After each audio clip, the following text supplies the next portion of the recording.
राजस्थान के उस गांव का नाम था चांदवाड़ी। एक छोटा सा गांव, मिट्टी के घर और लोगों के बीच गहरी भाईचारे वाली जिंदगी।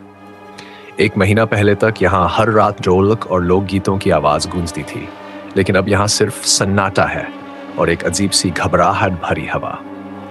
एक महीना पहले सब कुछ ठीक था। गांव के लोग अपनी फसलों और पशुओं का ध्यान रखते, शाम को चौपाल पर बैठते और रात को सितारों के नीचे गीत गाते।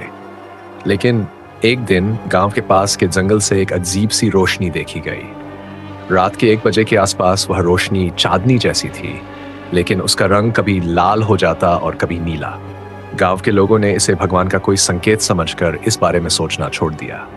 फिर एक रात गांव के मुखिया राम प्रताप के घर से एक घबराहट भरी चीख सुनाई दी।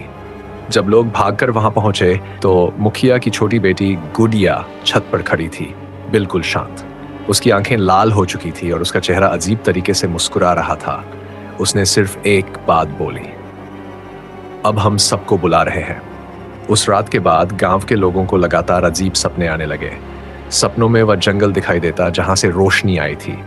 हर सपने में एक ही आवाज आती थी, आ जाओ, तुम्हारा समय आ गया है। एक महीने बाद एक सफर करने वाला व्यक्ति मोहनलाल चांदवाड़ी से गुजर रहा था। उसने देखा कि गांव में एक भी इंसान नहीं था। हर घर का दरवाजा खुला था और मानो लोग अपने काम छोड़कर कहीं चले गए थे। मिट्टी के घर टूटने लगे थे और कुछ घरों के अंदर चारपाई पर सिर्फ कपड़े रखे हुए थे, जैसे कोई इंसान था ही नहीं। मोहनलाल को लगता था कि उसके कान के पास कोई सर सर कर रहा है, लेकिन वहां कुछ नहीं था। उस रात मोहनलाल ने गांव के चौपाल पर रुकने का फैसला किया। जब अंधेरा छाया तो जंगल की तरफ से एक बार फिर वही रोशनी दिखी। इस बार रोशनी के साथ एक घंटी की आवाज भी सुनाई दी, जो धीरे धीरे तेज होने लगी। मोहनलाल ने देखा कि रोशनी के साथ कुछ परछाइयां गांव की तरफ बढ़ रही थीं। डर के मारे वह अपने आप को एक खंडहर के पीछे छुपा के बैठा रहा। सुबह होने पर मोहनलाल ने अपने चारों तरफ देखा तो उसे लगा कि रात का सपना था। लेकिन जब उसने मिट्टी के एक पुराने घड़े को देखा तो उसके अंदर एक छोटी सी मूर्ति मिली।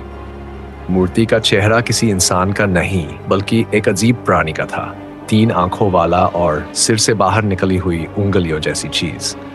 उस मूर्ति के नीचे एक शब्द लिखा था, अनंत। जब मोहनलाल गांव से भागकर दूसरे शहर में गया तो उसने लोगों को यह कहानी सुनाई, लेकिन तब से आज तक चांदवाड़ी गांव वापस किसी ने नहीं देखा।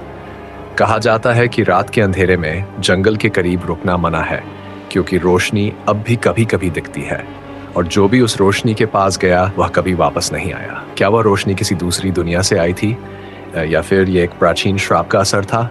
ये राज शायद कभी पता न चले।